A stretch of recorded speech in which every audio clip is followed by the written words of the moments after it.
Through the prayers of our Holy Father, Lord Jesus Christ, our God, have mercy on us and save us. Amen.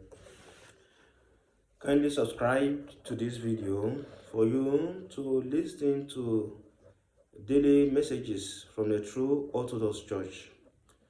Today, February 2nd, civil calendar, and January 28th, the church calendar. The church commemorates our Holy Father, Efthymius the Great. He was born in Armenia town of Miletin near the river Euphrates in year 377, the only son of a noble and eminent parent. His mother, Dionysia, had prayed for a child and had heavenly vision concerning his birth. He lived in asceticism from his youth, at first in the vicinity of his town, but then after a visit to Jerusalem at the age of 29, in the wilderness of Faram between Jerusalem and Jericho, he filled his days and night with prayer and meditation, contemplation, and physical toil. Many disciples gathered around him, such as Kriakos the hermit, Sava the sanctified, Theotistus, and others. He was by God's gift a great wonder worker of wonders. He drove out demons, healed grave illness, brought forth water in the desert, multiplied bread, and prophesied. He taught his monks the love of hardship, saying, "If you eat bread that comes not from your own labors, that means that you eat the labor of another." When one of the younger brethren desired to fast more than others, he forbade him and ordered him to come to the common table, so that he should not become proud through his too great fasting. He also said that it is not good for a monk to move from place to place, for he said, "A tree that is frequently transplanted does not bear fruit. Whoever desires to do good can do it in the place where he is." On love, he said, "As salt is to a bread, so is love to other virtues." He went off into the desert in the first week of the great fast, and remained there in silence and meditation on God until before Pascha. During his lifetime, a great monastery grew up near his cave, which was for centuries as full of monks as a hive of bees. His last command was that there should be loving hospitality to guests in the monastery, and that its gates should never be closed. He entered into rest at the age of 97. Patriarch Anastasius of Jerusalem was at his funeral. The patriarch waited the entire day while a great mass of people gave the saint the last kiss, and only in the evening was he able to finish the funeral. On the seventh day after his death, Efthymius appeared to his disciples Domitian in light and joy. Saint Efthymius was a true son of light. He entered into rest in the year 473. The holy martyrs Inans, Nerans, and Pinas. They are thought to be the first Slav martyrs recorded in history, and they lived to a great age in Scythia. Being disciples of the holy apostle Sandro, they suffered for the faith at the hands of their pagan neighbors on the other side of the Danube, near Varna. Bound and left on the ice, they froze to death and entered into rest in the Lord. For consideration, the saints of the church were compassionate towards human weakness and fiercely unyielding and unsubmissive with regard to the confession of the truth of the faith. St. Nicholas of Myra struck Arius with a hand at the First Ecumenical Council. St. Anthony left his desert and went to Alexandria publicly to denounce Arius. St. Efthymius, under great prayer from the Empress Evlodica and the false patriarch Theodosius, and being unable further to fight with argument, left his monastery and hid in the desert. An example followed by monks thereafter. Efthymius remained in the desert until the false patriarch had been dethroned and orthodoxy confirmed.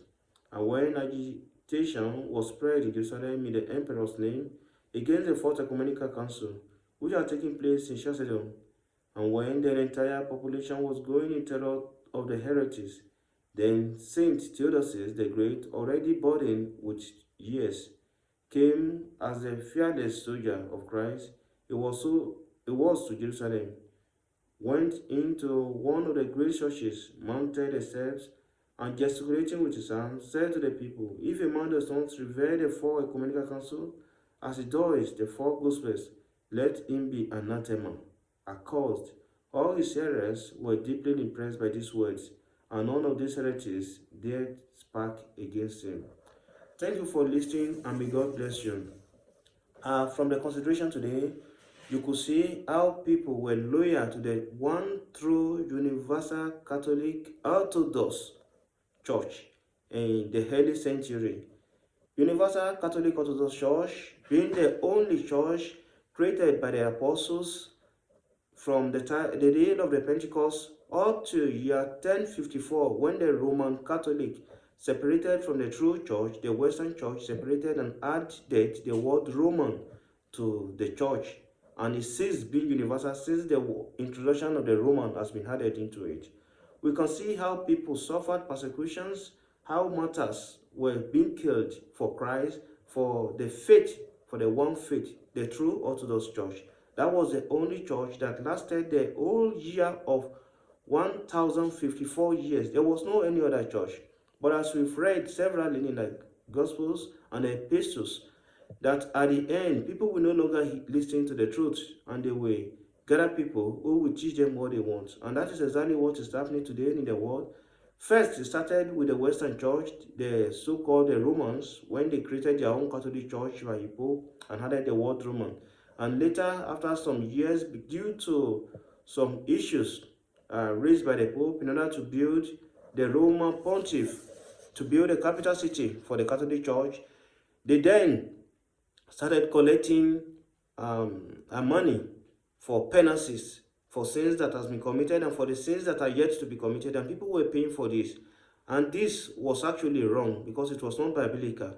They were looking for money at all costs, in all ways, to build the Roman capital, the Western capital of the church, because the capital of the church has been built by the Emperor Constantine in the city of Constantinople in the east in year 325 AD. But Rome now, after they separated, wanted to build their own capital.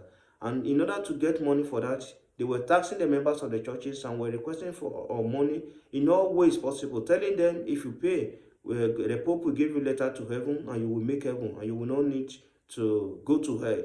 And so a lot of people who do not actually understand the gospel were actually donating money, and they were listening to this.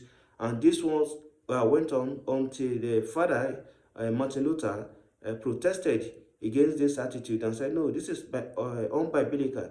This is not supposed to be so. The gift of God and the power of the priest to forgive sin is a gift from God, which should be given freely because it was received freely, as Christ said, and money should not be attached to it. And for this reason, Martin Luther priest was excommunicated and the church continued.